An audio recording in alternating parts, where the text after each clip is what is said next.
Thank you for stopping back here. It's always a pleasure to have you here.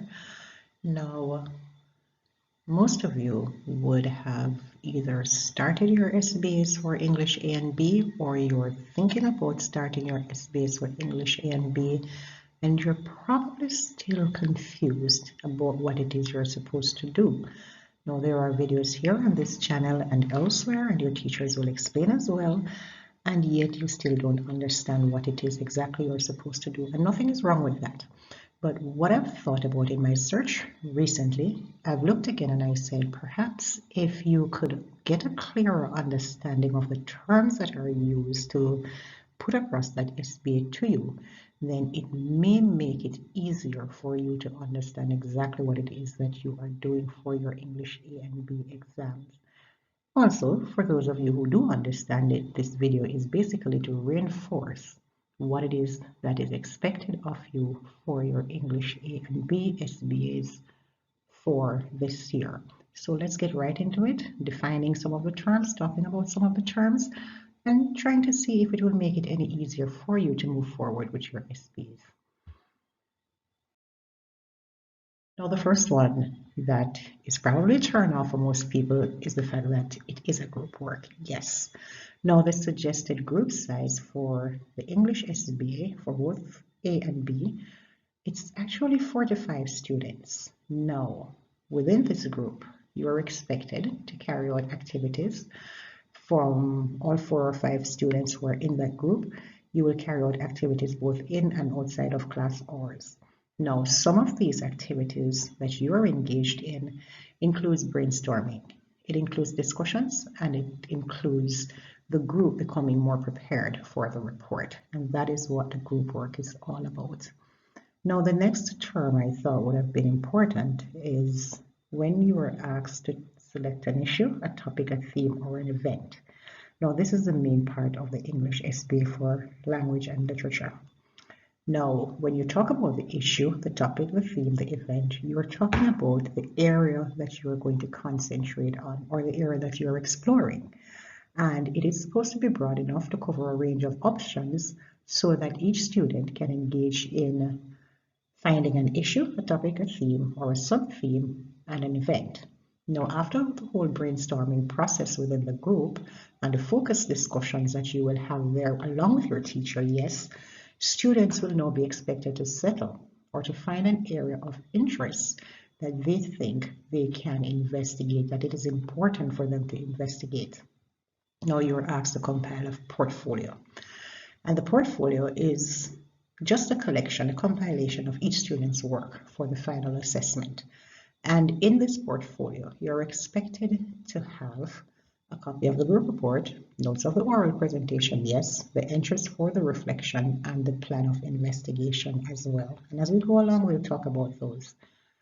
When we talk about finding a source or a stimulus from a print media, we are not just limiting it to finding an article from the newspaper or on the internet. When we talk about printed material, we are talking about a wide range of anything that is written. Now, the printed source can be from a book, which is either fiction or nonfiction, and that would include science fiction, novels, autobiographies, biographies, diaries, memoirs, histories, manuals, you name it, as long as it is printed. Now, print source can also be the lyrics from a song or a poem. It can be a short story. And those of you who are doing English B, the world of prose is a good source as well. So if you feel that one of your sources, your print source, can be a short story, then you can always search there. Or of course, you can always go search in Google for one. The print includes also articles, newspapers, advertisements, blogs, speeches, or even cartoon strips. And yes, cartoon strips can be a source of print piece that you may want to explore. No, you'll be talking about, or you'll be asked to look at the use of language. No, ideally, this applies to all stimuli that use print. It includes the way that the writer or the author of the piece that you have selected has used words to communicate or to bring across a particular response in the selected stimuli. Now, first of all, each student, you have to be able to identify the particular language technique. For example, you want to look for the descriptive language, the emotive language, the figurative language, the narrative voice, the diction. You can look at the slang, the use of jargons. You can look at connotative or denotative language, whatever it is. You just need to look at how it is that the writer or the author has presented the stimuli that you're selecting, that piece of material that you're using. Now, after you have identified the technique, then you want to make a discussion on the effectiveness of the technique. And when we talk about the discussion of the effectiveness of the technique, we're talking about how it is that this specific use of language is helping or hindering the message that you want to find in that text. Is it that the language is so complicated that you could not understand what was there? Or is it that it was presented in a simple enough way so that you could have understood what was being said? No, you were asked to say, how does the SBA make you become a better person? All right, now this requires that you think deeply.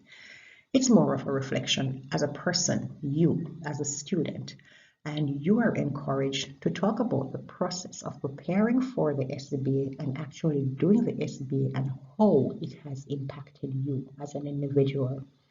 Now, when we talk about becoming a better person, the student, you may ask, the student may ask, has the experience, for instance, made you become more aware?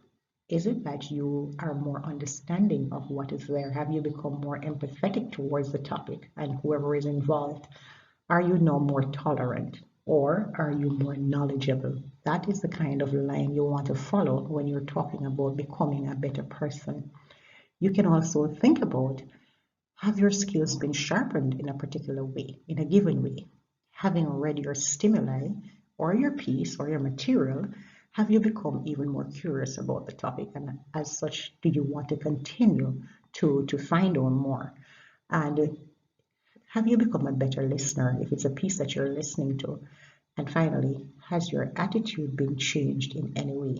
So when we talk about better in this instance, we are talking about how has it impacted you in even the smallest way? Is it that you are different now that you have assessed your stimuli, now that you have looked at it, now that you have worked in a group, now that you have learned how to reflect, now that you have learned how to manage your time? Is it that you have changed for the better? How has it made you become a better person? Now, you'll also find within this context an analysis of material. What does that mean for you? When we talk about analysis of the material, it relates to the report that is written by the group in terms of the summary of the whole process of discussing, having selected and then discuss the stimuli. An analysis of the material is where you're expected to engage with the print or non-print materials or stimuli that the group uses to address the issue, the topic, the theme, or the event. In other words, how is it that you interacted while you were looking through all of this, and so you're analyzing it? Now, the analysis will cover the relevance of the material or the stimuli, and it will also go into the visual, the artistic, the literary, the oral aspects of what it is that you have selected to look at. Then you're told to write a report. The report here is a written activity that is carried out by all the members of the group. You sit, you discuss, you talk about it. What is it that we are going to write about? Now, the report features how the final three stimuli, one of which, of course, must be print, was selected, and how they were selected, and why you made that selection. The collective and the collaborative effort as a group. This will be written as one piece. This report will, of course, be copied by all the members of the group so that each of you will have a copy of this one. So everybody has to come together then, and you will write one single group report. And then you will copy this report, replicate it, reproduce it, whatever term you want to call it, copy it and put it into your individual portfolio. No, there is one of the evaluation sheets that speaks to participation measure. No, your teacher has to help you with this one. Each student will be given a maximum of 5 marks. No, this portion of the portfolio looks at the individual student's overall contribution to the written and oral activities that the group participated in. The participation measure, therefore, is going to take into account how the student interfaces with other members of his or her group and the impact and scope of this contribution that the student has made to the rest of the group. So when we talk about a participation measure and the evaluation there, it is based on how much each student has contributed to the group. And this is one of the things that makes working in the group for the SBA much easier, because as long as each person knows that he or she is going to be evaluated based on his or her individual performance, then it means then that everybody has to work together in order to get that grade. That is what is going to distinguish who gets a higher grade from a lower grade, and that would be the participation measure. No, there is also indicators of group activity, and this one sounds a little bit hard to understand, but it's really not. The individual would have chosen his or her own pieces in response to the theme. Based on the theme, then, you're going to choose your individual pieces because of how it appeals to you. Your individual pieces may hold different appeal to you than to somebody else, but before the student does the individual reflections, the pieces are supposed to go around in the group. They're to be shared in the group, and therefore at this point the group will help you to decide on the relevance of the piece that you have selected to the actual theme. And after the individual work is done, each person will bring his or her 3 pieces back to the group.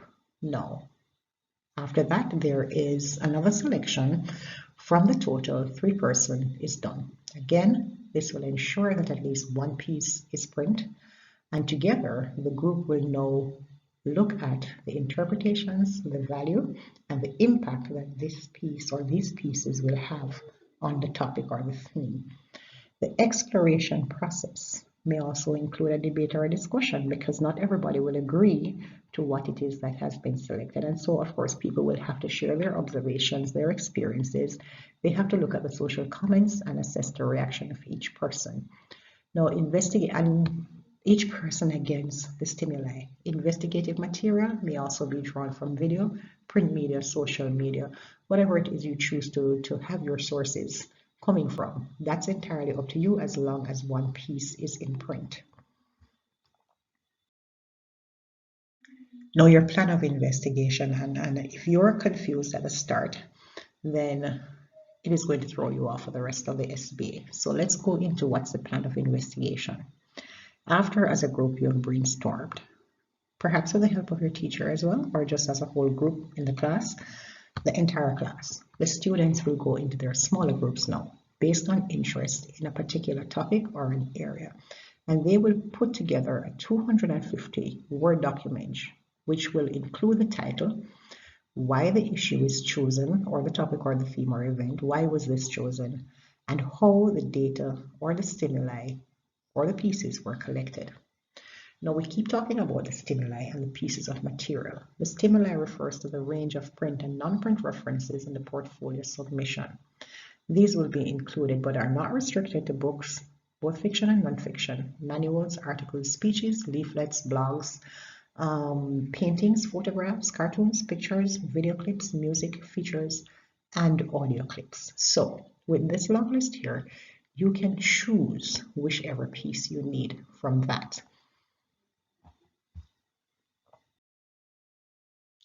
Now you're asked to do the reflection, and yes, this is going to get you. But the reflection is an individual activity, and it captures the student's thoughts in writing. It would almost be as though you were writing in a diary or a journal. It requires deep thinking, and then converting this process in writing is usually more effective if the student thinks about a few questions before writing it. When you're reflecting, you want to think about, why do I feel this way? What has caused this response? Why is this feeling a positive or a negative one? What do I find most appealing? And what is more stirring about this material? What gets to me when I have read this material? What is it that is going on in my head? And therefore, that will be your reflection. The portfolio requires that you have 3 reflection entries. And for each entry, you have to look at a specific idea or an aspect, and that is also given in your outline for your SBA. Now let's get into the outcomes of research. The final selection of stimuli and the new knowledge that you have gathered from the theme, the process group, as members were involved in the research. Research in this context now is going to talk about the investigation that each child was engaged in. And let's go into the oral presentation. A lot of people have been asking questions. Can it be done in the dialect or the patois? Yes, it can be done to an extent, but majority of your oral presentation has to be in standard English. An individual activity, yes, this is no longer a group activity in which the student will perform or present their piece, and this activity is the one that is graded by the teacher. The brief plan of the oral presentation of this performance or presentation should be included in the portfolio as well. For more on the portfolio, I will put the link somewhere on this video as to where I have explained 2 other videos, the English SBA and the reflection on the oral presentation. Now we go into the investigation or the research. Now this is the one that this is the one that speaks to the tasks related to the assignment. So you want to explore the issue, the topic, the theme, or the event that you have selected, the non-print stimuli that is used by the individual or the group, and that is basically just carrying out your SBA. So when we talk about investigation and research, it is just basically talking about your SBA that you are actually doing. And now we're almost done. We're talking about the language used in this visual stimuli. These speak broadly to the non-print, such as pictures, photographs, drawings, cartoons, illustrations. You want to talk about the impact that the message is bringing across to you. You want to talk about the effect of the image that you have selected. You want to talk about the emotional appeal. How does this appeal to your emotion? And you definitely want to talk about how relevant it is to the issue, the topic, the theme, or the event that you have chosen. And finally, yes, another lengthy video, but finally, the quality of group behavior. Now, when we talk about the quality of group behavior, we're talking about the dynamics of the group. And remember, your group is about 45 persons. Now, each group is expected to work together to achieve specific outcomes. And then there are the qualities such as commitment, a willingness to work collaboratively, delegating tasks, being responsive and responsible in carrying out these tasks. And of course, that overall thing where you have to talk about how well the group members communicate with each other. And the teacher, of course, will be important here in putting together, gauging this aspect and grade the group accordingly. Now, I really do hope that this video on the definition of terms, the glossary, as is seen from CSEC with their notes to teachers and students regarding the English A and B SBAs, I do hope that this will add clarity to you, for you, on how to go about doing your SBAs. Thank you so very much for watching. And if you've watched to the end, I really do appreciate if you would subscribe to the channel and check out the other videos on aspects of the SBAs, how to do the SBAs. I definitely have a playlist there, and I'm going to put the playlist there for the SBAs, all right? So have no fear, the SBA, it's not going to harm you or hurt you. It is your way to getting a very good grade. Thanks for watching.